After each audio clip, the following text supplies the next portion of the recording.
I possibly can, because I understand that I'm not in an English as a native language country, and so I've tried to take that into account in making my slides and trying to make them as clear to follow as possible. And I would like very much to thank the graduate students at INICO for inviting me to give this talk.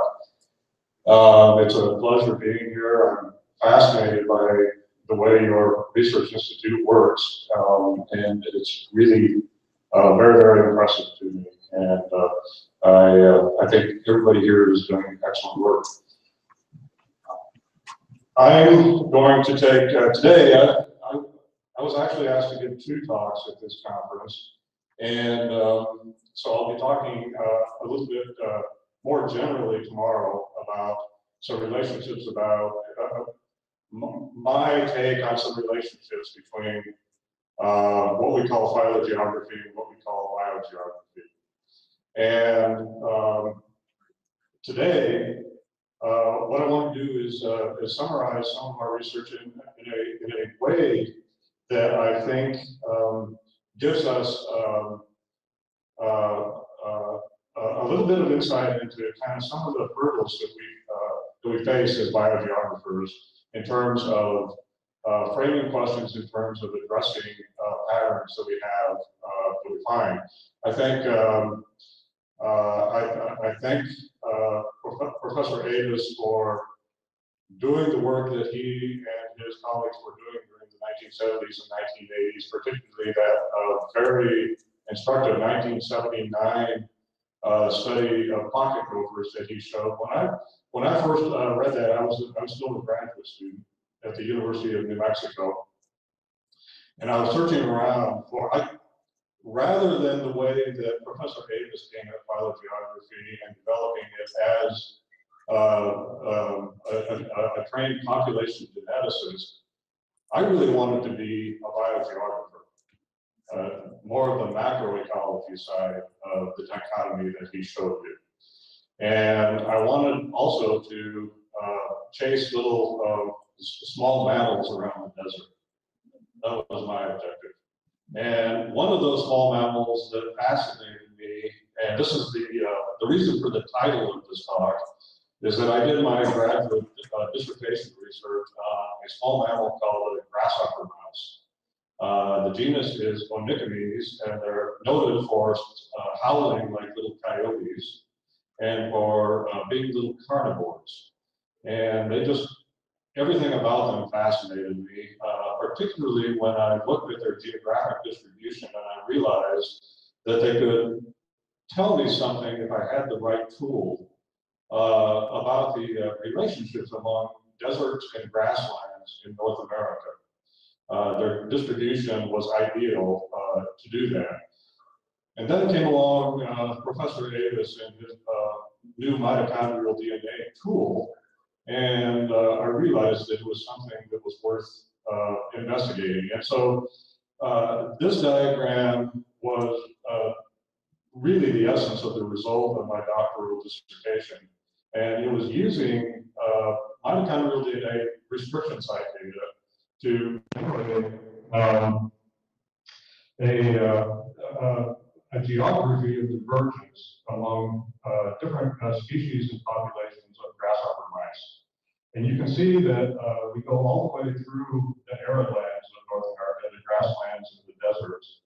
And being a biogeographer, rather than a population geneticist, you see on this cladogram that I have the areas rather than the taxa at the ends of the branches.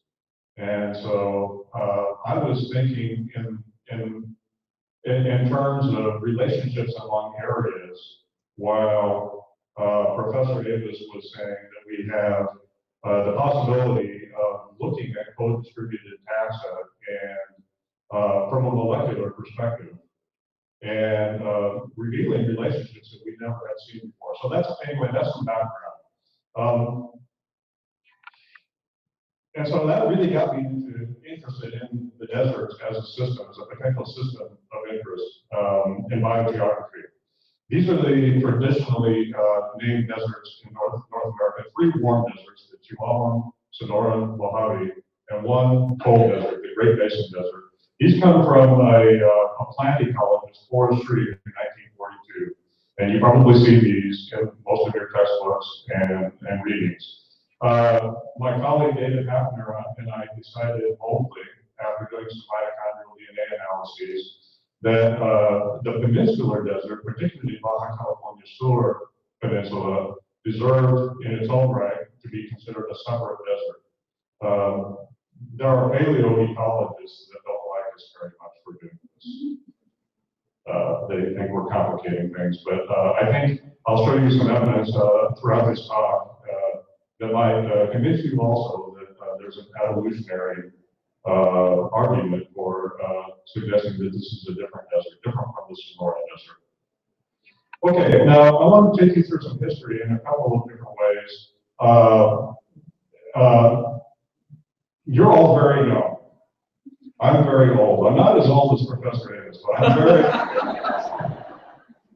but I am very old. And I was a graduate student in the 1980s. That may be something most of you probably were not born then. And when I first started looking at the desert, I just wanted to give you a feel for where we've come from, because I think the history of understanding what we know and what we think we know about a system is really, really a part of understanding the value of the new methods and paradigms that we work under.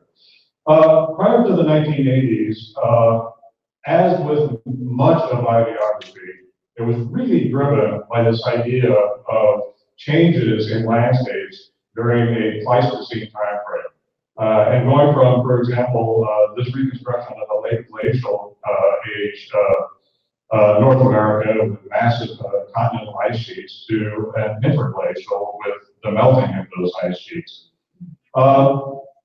This was in historical biogeography. This was also a time when historical biogeography was coming out of a century or so of what the next wave of biogeographers refer to rather negatively as dispersalism. Okay, so you have these people going all the way back to Buffon and Wallace and Darwin and all the way up to, on the right side here, the last of the great dispersalist biogeographers, Philip Darling, back in the 1960s. Now, if we get back to what that means in the deserts system, again, within a Pleistocene time frame, we have glacial interglacial cycles on a regular basis, driven by Milankovitch forces.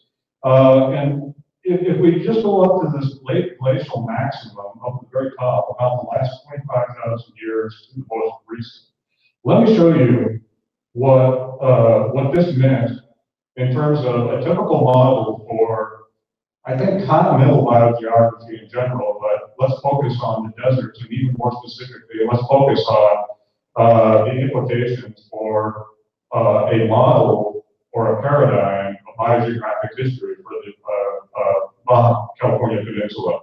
This was Jay Savage's model of reptile and amphibian biogeography on the peninsula in 1960. Notice that under a glacial age over here, we have primarily woodland, not desert, covering the peninsula, with what we might call a refugial desert down in the southern mainland, Sonora, Sinaloa area. Now, during an interglacial, the thought was that this woodland would recede under warmer, drier conditions, and the deserts would expand to fill what were woodland conditions during a glacial period. So this was very much at a biome level, an expansion, contraction sort of a model, according to climate change. Now, the implications biogeographically of this model were that what it predicted for desert biogeography was really a set of mostly non-divergent, widespread desert species.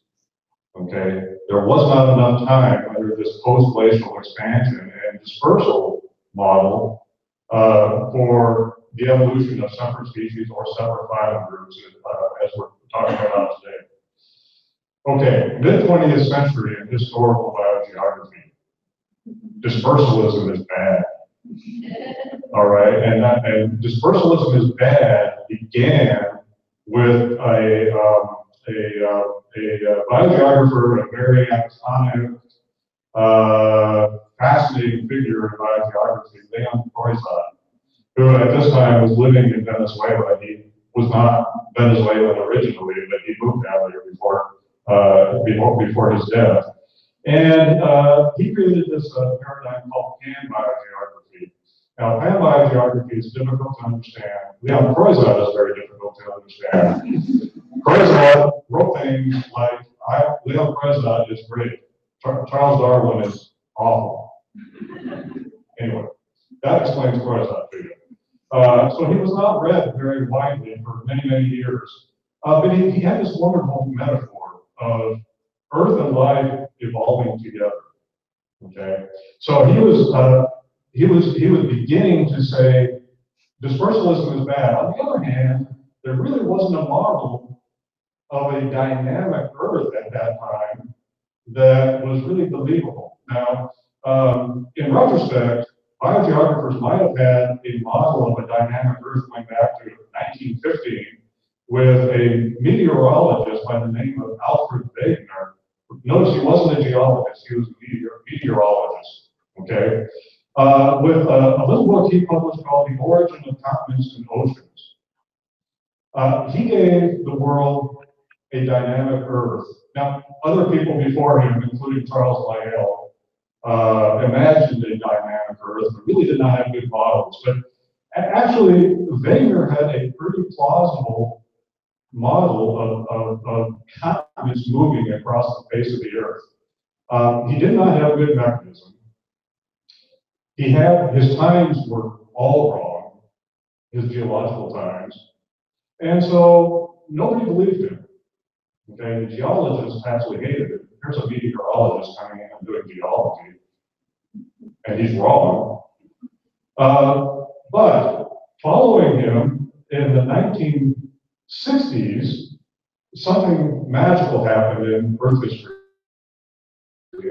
And this was the kind of world that we all of a sudden were given by geologists and geophysicists. And it's called the plate tectonic model of Earth history. And what this did to biogeography was amazing. It really, it was perhaps Lars Brundin in the 1960s and 1966 that first really incorporated this plate tectonic model of Earth history into biogeography. Now, Brundin not only said dispersalism was bad, but dispersalism was really bad. And the only dispersalist that was still alive at the time was still poor Philip Darlington.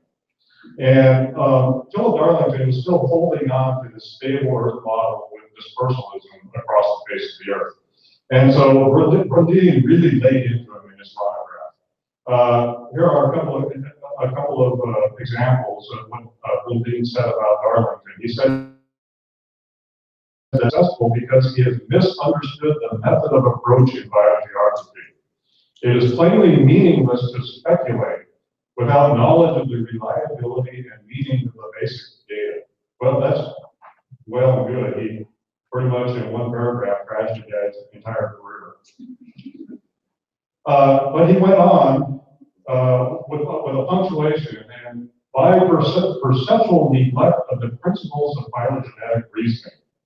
Okay, Brundin incorporated Croizat's pan-biogeography. On the one hand, he married pan-biogeography with Willy Henning's phylogenetics. And all of a sudden, we had a new paradigm in historical biogeography. I don't know, this is reprehensible, but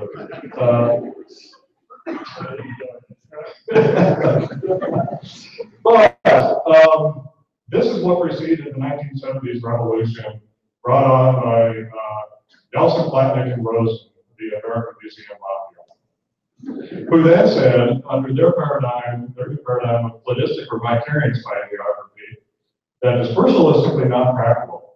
If you go back to the readings, they were not saying that dispersal does not happen.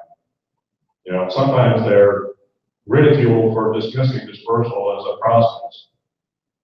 They knew it was a process. They simply said it was not tractable under the methods that were available at the time. Therefore, historical biogeography as a discipline all of a sudden became this idea of maximum vicariance. Okay? Now, that's well and good, and that really brings us up through perhaps the 1980s and 1990s, even in historical biogeography. Donahue and Moore in 2003 kind of summed up that several decades of a cladistic or vicariant biogeography with this quote: "Despite its very promising beginnings, cladistic biogeography has yielded few genuinely new insights over the last 20 years. When a research program is unproductive for a long period, it suggests that something may be wrong with the questions being asked or the methods being used." So this is 2003, and phylogeography is well along by 2003. And I think this summed up a lot of what a lot of us historical biogeographers have kind of concluded about a cladistic biogeographic paradigm. That is that it was kind of dead. But we saw a revitalization and resurrection of historical biogeography in this period, I believe, this post-maximum vicariance period, through input of such things, such tools as molecular phylogenetics, the ability to estimate times of divergence in processes as well as space itself, and phylogeography, of course. Okay, so these are at least three of the pillars of resurrection of a modern historical biogeography. Maximum vicariance is replaced these days, I believe, by a richer dispersal plus vicariance biogeography. And in fact, I think we're going to see some evidence, and I may show some evidence tomorrow in my talk, that suggests that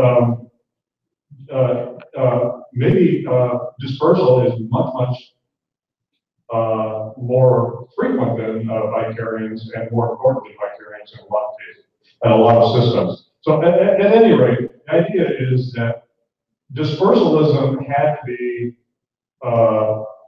squashed, according to the cladistic biogeographers. Now, cladistic biogeography had to be squashed, according to the post-cladistic biogeographers, and I think we'll see that we have something much richer in biogeography. Certainly, Earth and life did evolve together, but maybe not in a simple maximum vicariance fashion. And so I like the metaphor, but we have to treat it for what it is. Okay, let's get back to the warm deserts of North America. And this will be the theme for the rest of the talk. And I wanted to do all of that preface just to kind of bring you up to where what we went through as biogeographers before we entered this new era and this new set of paradigms. The warm deserts of North America, under a dynamic Earth model rather than a stable Earth model that Jay Savage and others were dealing with, might be example. The dynamics might be depicted in an example coming from the Baja California Peninsula itself. A very simplified tectonic history of the Baja, and it's very, very complex tectonic history, but under a very simplified summary, this is what we might imagine. We might imagine between the Gulf of California and Pacific Ocean, nothing actually existing several million years ago in a Miocene time frame. We might imagine lots of plate interactions between the North American and Pacific plate as strikes would fall that tore away a piece of the Mexican mainland sometime 10 million years or so ago that became the Cape region of the peninsula. Block faulting and volcanism subsequently formed the remainder of the peninsula, but in the meantime, there was a whole lot of time in which you might consider pieces of the Baja California Peninsula to exist as in an archipelago situation rather than as a continuous piece of land. Okay, and so this leads to all kinds of opportunities for on a dynamic Earth model for entertaining the idea of vicariance as well as dispersal. Okay, and the first person that did this in a detailed way was Bob Murphy in 1983 when he wrote a monograph on the peninsular reptiles and amphibians. And he developed what he called the Trans-Gulfian vicariance model. And what that provides the opportunity for, now that we know that there were lots of little islands out there, is a full array of divergence opportunities between the mainland and the peninsula. Okay, so you can, and I'll get back to this again in a moment in a little bit more detail. So you've got time frames here, and you've got the eventual coalescence of an entire peninsula, but in the meantime, you've got an island situation rather than a continental terrestrial situation, mainland situation. Now, within this context, we also are provided the luxury of much more time to work with rather than just a glacial, interglacial timescape. Okay, and so if we go back to the Miocene time, 15 million years ago, we see that we don't have lots of Western North America yet, and we still have Pleistocene we have to deal with. You know, we still can deal with quicker Pleistocene climate transformations, as we always have, and under that context, much of what everybody talks about today and what phylogeography is really driven and open is this possibility of tracking where species have come and gone as a function of responses to climate change.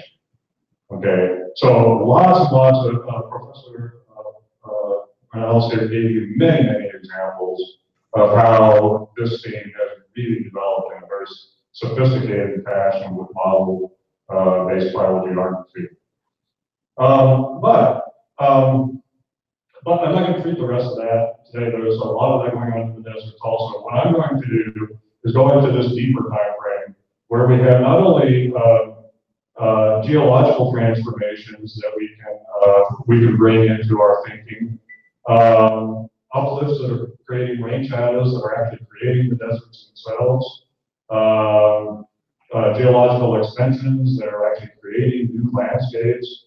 And so the geologists are really giving us a nice template to work on.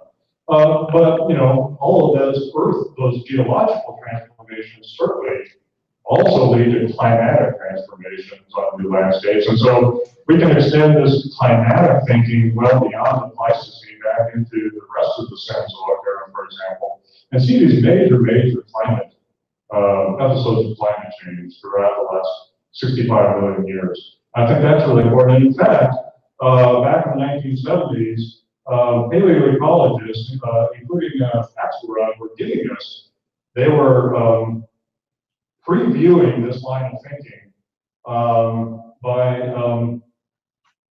actually thinking about geology leading to climate shifts, leading to biome shifts.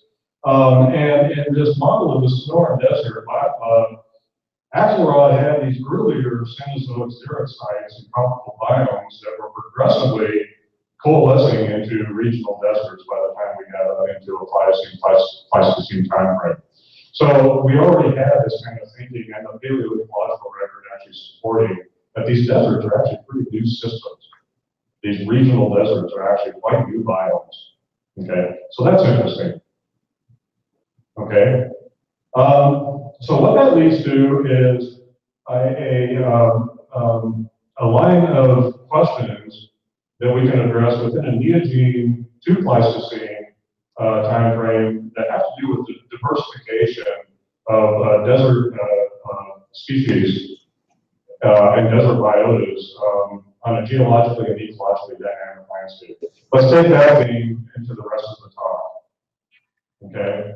Now, what I'm going to do, I'm going to simplify very much into what I would like to think of as some main questions that we can address, given what we know right now in this system, that I think have broader implications across biogeography and phylogeography. And they're certainly being addressed, but I think I can summarize a few of the issues that have to be dealt with. It's kind of a situation where we've learned enough now about this system to know that we really don't know very much. Anyway. Surprising simplicity is a theme that I think is, that I want to first address about the biogeography and phylogeography of this system. And I'll explain what I'm talking about here starting with the next slide. But underlaying that surprising simplicity, I think we have a whole bunch of cryptic complexity. Okay? And I'll explain what I mean by cryptic complexity as I get into that. So this is the dual set of themes that I want to deal with for the rest of the talk. Surprising simplicity and cryptic complexity. Okay, this is what I mean by surprising simplicity.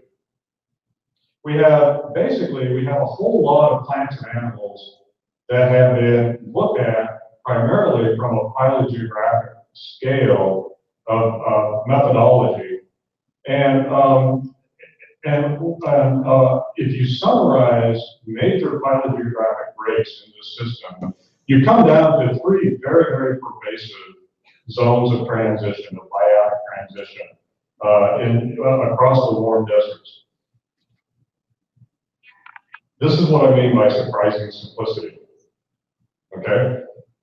Three basic zones. Now, let me explain each of these and give you the summary data of the system. Let me also, as a caveat, tell you right now that these studies are still at the stage primarily of being single genome, single gene studies, okay? I'm not trying to go beyond what they can say, but I think for the purposes of the messages of this talk, I think they suit their purpose, okay?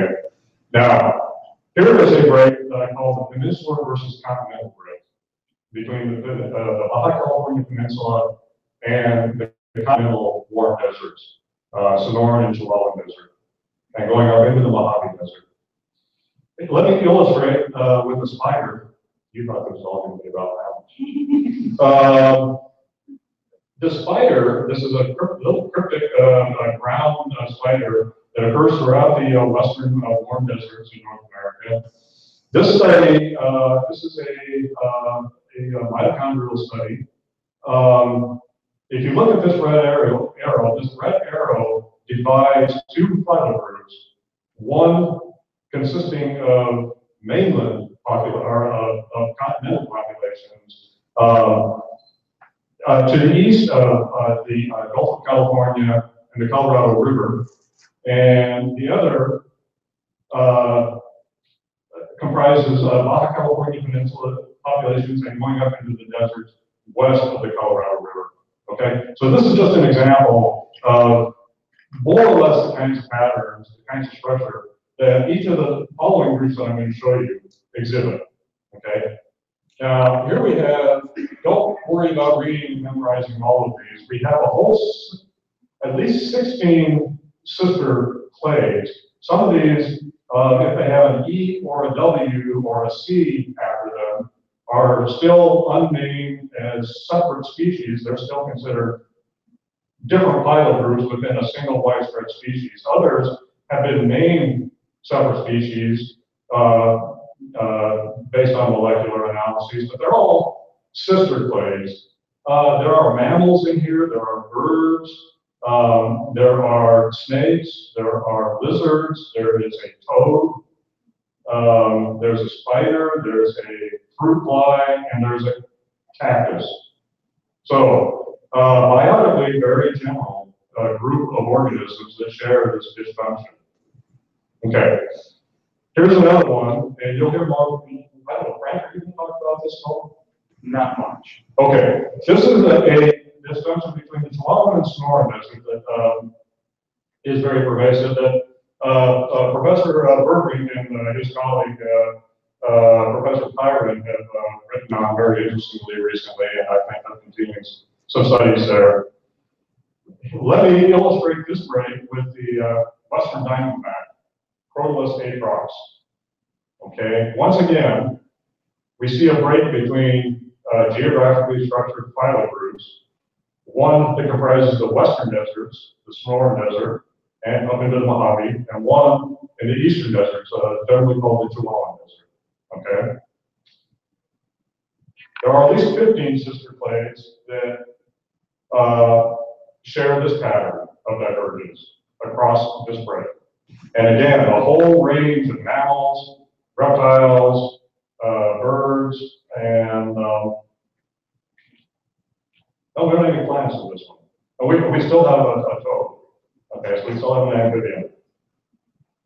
And finally, here is an illustration of the what I call the peninsular north, and sometimes wrapping north into the continental desert versus the peninsular south, and that's really what's relevant, is this peninsular south versus everything to the north. And again, with the spider, we can go back into the spider and can identify another break between two nested phylogroups that divide the peninsular north and California group from the peninsular south phylogroup. And now we go back and again, we have at least 15 sister clades that share this pattern. And again, a very wide range of vertebrates and across all vertebrate groups in this instance. Okay, now that's what I call the surprising generality. Okay.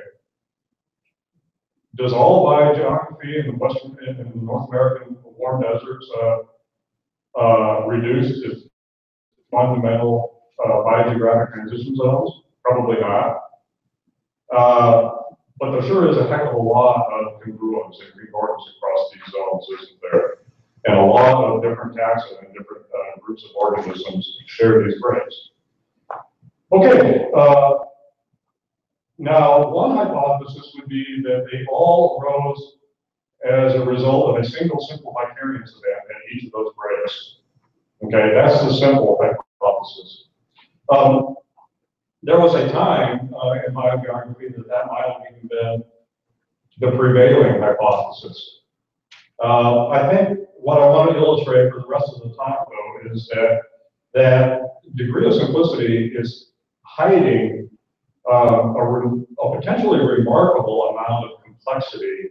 And the question is, why just 3 zones of transition, given all of this complexity through history? Let me show you some of the major features that are driving complexity.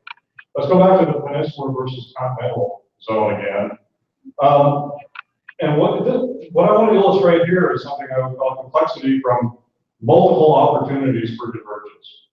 Okay, let's go back to this whole model of the development of the peninsula. And let me just show you a couple, 3 different possibilities here. We might have a northern vicariance event separating this big northern island from the mainland. We might have a possibility for a southern vicariance event separating a southern island from perhaps the Cape region or the mainland.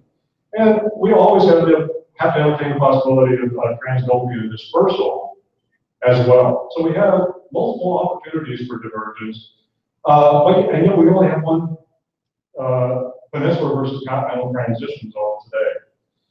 Here's a study on night snakes in the genus Hypsiclina that might illustrate how this complexity works. This is a single lineage that has the suggestion within the single lineage of both a northern vicariance event and a southern vicariance event, deeper in the diversification of this group. Okay, so this is a hypothesis based on phylogeny and molecular phylogeny. that is a single taxon that may, in fact, illustrate two divergence events that may have coalesced at this time into a single peninsula versus continental pattern. Let's go back to the Tuolumne and Sonoran divergence zonal transition, and this might illustrate something we might call complexity from progressive barrier formation. It's very tantalizing in biogeography to think about a biogeographic barrier forming all at once and separating once widespread populations into allopatrically isolated populations all at the same time. If you think about it, that's not particularly realistic. Even if you go back to the separation of South America from Africa, South America zipped apart from Africa in such a way that southern South America was isolated from the rest of Gondwana, or Africa, part of Gondwana, much earlier than was the northern part of Africa and South America. So the biogeographic formation of a barrier is oftentimes a long process. And if it is a predictive sort of a process, so for example, you might have a geological process that separates the southern portion of these distributional areas at a much earlier time, for example, through tectonics, with the uplift of the Sierra Madres and the Mexican Plateau, and we might have a more recent separation of the northern part of these regions through ecological processes. Okay, if we go into, let me summarize a study we did a few years ago that provides some insight into how complex this might be. We took 22 taxon phylograms and we compiled their distributional data into areas. The first thing we did is we actually defined areas in traditional sort of an area biogeographic framework. And we came up with using something called a PAE analysis. Not good for looking at area relationships, but pretty good for actually defining areas themselves. We came up with what we thought were these four principal areas of endemism. And then we did something called the primary and secondary first parsimony analysis. Again, this is an older way to summarize information. But what it really does, it resolves all of the phylogenetic information on an area cladogram into a completely resolved area cladogram by adding areas to the until you completely resolve and you have no homoplasy in your tree. Okay, but what this really does, it gives us a summary that suggests that we've got a mixture of vicariance and dispersal in here, post-vicariance dispersal that require the creation of new areas on the tree. Now, just concentrating then on this the set of relationships between the continental west and continental east areas across this transition zone, we might have, and I'm not going to go into the detail here, it's very sort of complicated and messy. There's a lot of taxa that are co-distributed or have sister relationships across these areas. But I think there's evidence built into this tree of both earlier and later divergence events. In other words, this is not simple vicariance. This is a progressive set of isolation events that ultimately, at this point in time, kind of look like they're all one thing, but they really aren't. It's a summation over time of divergence. Okay. Let's go back to this miscanal area, and we'll finish and say some make some summary statements after looking at this area in a little more detail. Here is a complexity that I think is a very interesting story in this mid-peninsular area from what we might call a cryptic geological history. This all began when Murphy and one of his students back in 1997 looked at a widespread desert lizard, Utah stands for Iena, and they, using the molecular methods and mitochondrial DNA, identified a break in the mid-peninsula that was surprising to them. They had no reason, no explanation for this. If you go across that area today, drive across that area, there's no compelling geological feature that suggests there ought to be divergent populations to the north and south of that region. Okay, but what they did is they took that that information and they postulated that at one point in time there was a complete seaway that divided the northern peninsula from the southern peninsula. And not only that, they suggest, well, let's look at that region a little bit more closely today. We call this the Biscayno region. And the question is, was there a transpeninsular seaway that drove the diversification of a peninsular biota? This is just a mock-up.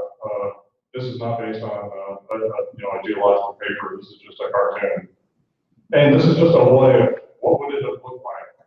And if you look at this region today, between the Gulf of California and the Pacific Ocean, you have a topographic relief here that suggests on the west some pretty vast expanses of lowland. On the east, the mountainous spine of the peninsula runs largely along the eastern half of the peninsula in this region, with a couple of volcanic islands out to the west here. So you have a couple of lagoons that are encroaching onto the peninsula, the Biscayno Desert. These are all the lowland regions. And if you didn't have this mountainous spine to the east, it would be kind of easy to just imagine it, if you're there, with a little bit of sea level change, for example, a sea level rise of some sort, that you could have had an immersion of this terrestrial landscape under seawater for some period of time, forming a seaway. Okay. Now, what these guys did in their paper was they used geological evidence at the time of their paper that suggested that this big set of Gulf of California islands on the Isla Ángel de la Guarda block along a transform fault that formed, they split away from the peninsula, the geologists said, about 1 million years ago. That's what they used to calibrate a date for the seaway. They said the seaway therefore existed during the middle of the Pleistocene 1 million years ago. Okay, that was what they started this whole controversy really with, was this idea. The phylogeographic prediction, therefore, though, is that anything that's running around on land, doesn't fly, doesn't swim, may well show signs of divergence north and south as well. And if you look at some of the mammal work that we did early on, again, mitochondrial DNA, sure enough, there are a number of mammals that show northern and southern phylogroups. These are antelope ground squirrels, these are Bailey's pocket mice, little desert pocket mice, Marion's kangaroo rat. Here's some more lizard work that shows this. Here's a bird that shows this, and the spider, of course, that we've seen before. So if you look at this from a biogeographic perspective, it certainly does suggest that something was going on in the mid-peninsula. Now, cryptic geological history. Here are the questions. Why cryptic geological history? There's not really any geological evidence for a seaway at this point. So the question is, did a seaway, or perhaps more seaways than one, ever actually exist? If so, during what time frames? Was it mid-Pleistocene as suggested previously? And if so, why geologically cryptic? And if not, what alternative hypotheses would account for congruent phylogeographic splits? Well, there's skepticism out there for the geological evidence for a seaway. Some quotes. The geological data are unclear as to whether a seaway actually completely traversed the peninsula. There is little geological evidence in support of the seaway's age, location, or existence. The absolute timing of any geological evidence for mid-peninsular bicarrians continues to remain elusive. So these are there is skepticism out there. The geologists reformed their estimate of the time of the ripping away of this Isla Ángel de la Guarda from the peninsula to about 2 to 3 million years ago. So now, Upton and Murphy were wrong about this being a mid-Pleistocene seaway. The geologists are now saying that perhaps this seaway existed during the Pliocene timeframe, if it existed at all. And furthermore, there is both biological, biogeographic, and geological evidence starting to emerge that suggests that maybe there were more than one seaway at different points in time. Ledesma Vasquez suggested there was actually a proto-gulf between the Pacific and a gulf that existed before the current Gulf of California. Ochoa Landin in 1998 suggested there are volcanics in a marine environment about 3 million years ago. And Lichet et al. Did do a hierarchical Bayesian test for some of the groups that I just showed you that did actually provide some evidence of 2 different ways of diversification rather than a single point of diversification. So,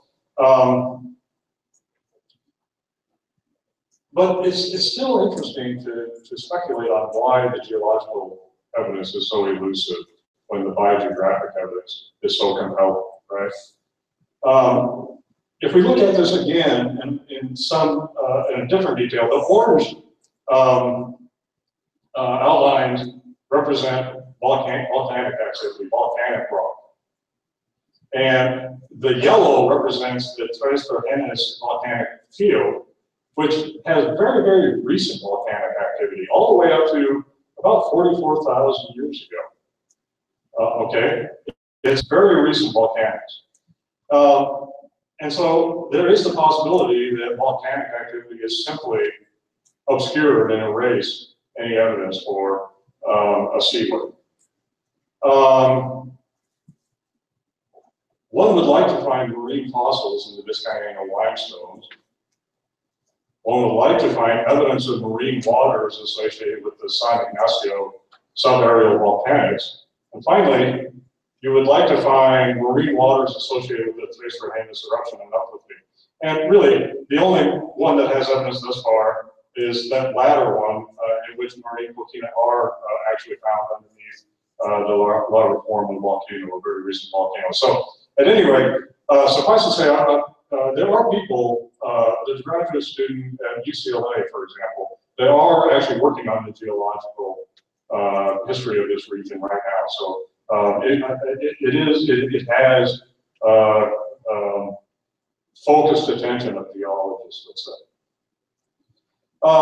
Very quickly, is there a viable alternative hypothesis to mid-peninsula seaways? One possibility is that there are ecological and climatic transitions, but that seems unlikely given that in the spider, a change in substrate or weather patterns seems particularly unlikely to explain vicariance. Given that we have such a wide variety of ecologically different kinds of organisms, a single ecological transition is perhaps less likely to explain divergence in all of these. And so, well, very quickly, there are marine, the Sea of Cortez fish that also complicate the situation with northern and southern phyla groups. The scarlet fin blenny, the Cortez purple fin, the spotted sand bass. And so we have, we have an emerging picture that perhaps if there was a seaway, it was a rather wide seaway because of the life history attributes of these fish that are showing differentiation. Let me finish with some summary statements. I think what I've given you is a range of examples of why biogeography generally, and even with the input of the tools and the concepts and the paradigm of phylogeography, is a really, really difficult field of science. There's lots of unknowns and lots of variables that we really just have a hard time dealing with. But I think what we really have the most excitement about, and yet still a lot of unknowns, is the fact that we have so many indications of divergence that we never had before the phylogeographic revolution, that I think that is certainly a part of the resurrection and reemergence of biogeography in general. And I'll say a few more general statements about that relationship in my talk tomorrow morning. But let me summarize here. Recovering congruent patterns is a fundamental goal of historical biogeography, right? Congruent patterns would signal either generalized biotic responses to some generalized biotic responses to embedded Earth history vicariance, or what some people have called geodispersal, that is, dispersal as a general process, but dispersal of an entire biota rather than single unique individual taxa by themselves dispersing in some fashion. Okay, so we get signatures around the world of geobiotic dispersal.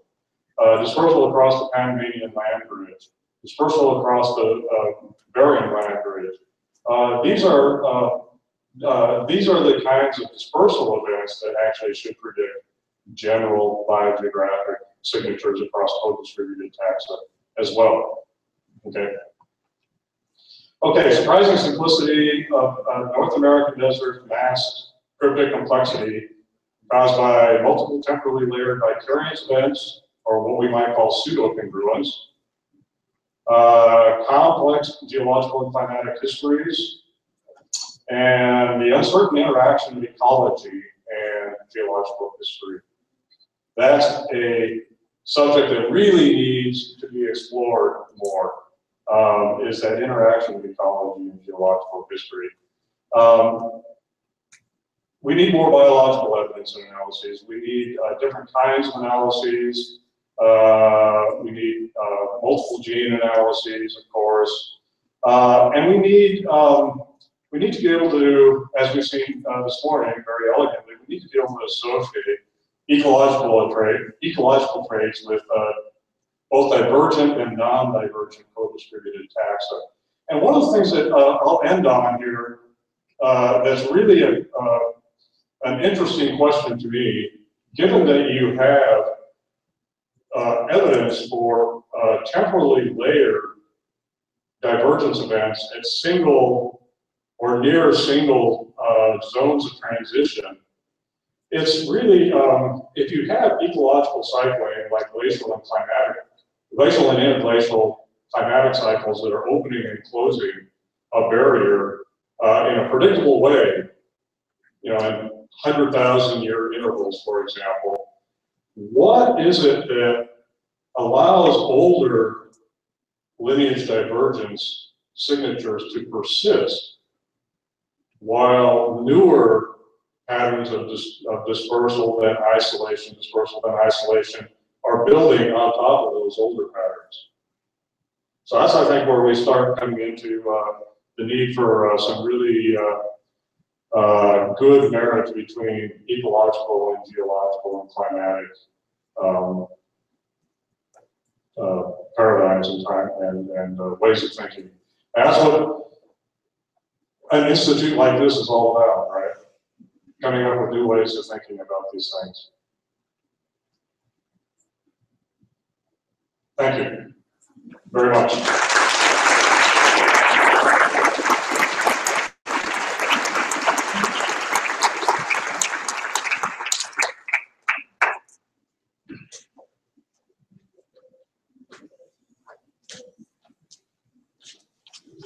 doctor River, por su ponencia y ahora tenemos tiempo para un par de preguntas.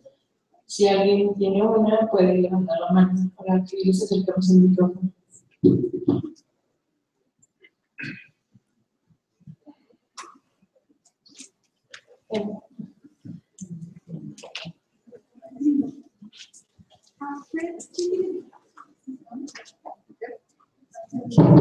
Can you mention the examples with colonial cacti that are on the peninsula that also show that break in the mid-peninsula? These types are very old. So that would also be indicating that this break is probably happened more than once, because it would be very old for this type to show it. Wouldn't it? I think one of the things that when I illustrated the multiple opportunities for bike-trans and dispersal is that one of the things I was trying to get at is that you could have very old isolation events that happened, for example, on some of the earlier islands that were torn away from the mainland. That would coalesce basically geographically over time through subsequent dispersal as different islands or different pieces of landscape across old seaways coalesced again into something that looked like older and newer and divergence events would ultimately, if you just took spatial space into account and not time, they would eventually look like the same thing because everything would sort of migrate to the same biogeographic transition zone. So there are definitely some very old events in there, and there are indications of different seaways potentially in Baja California Sur that potentially are as important for defining current biodiversity on Baja California as is the Vizcaíno Seaway. The Isthmus of La Paz, for example, was almost certainly once or twice a seaway. Yeah.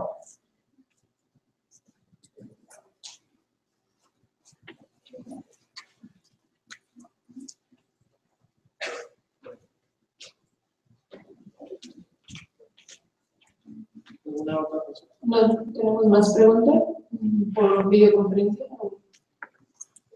¿No?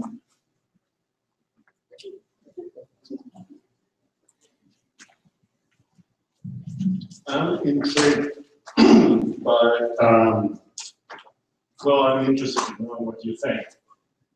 Whether the complexity that you talked about is because the interaction of these biomes with the other biomes in the grounds, that is, pine forests or tropical dry forests, etc.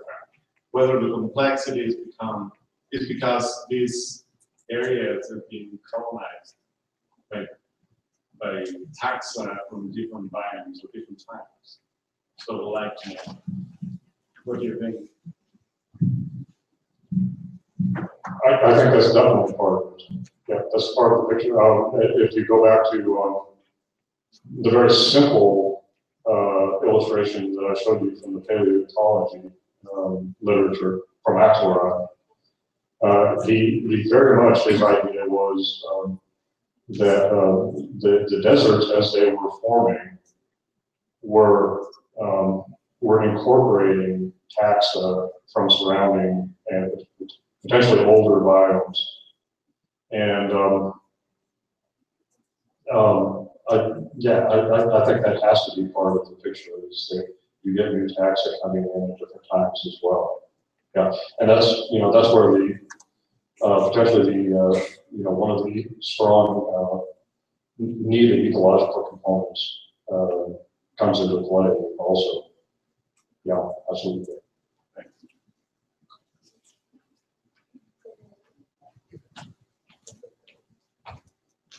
Bueno, pues si no tenemos más preguntas, agradecemos al doctor Rigo.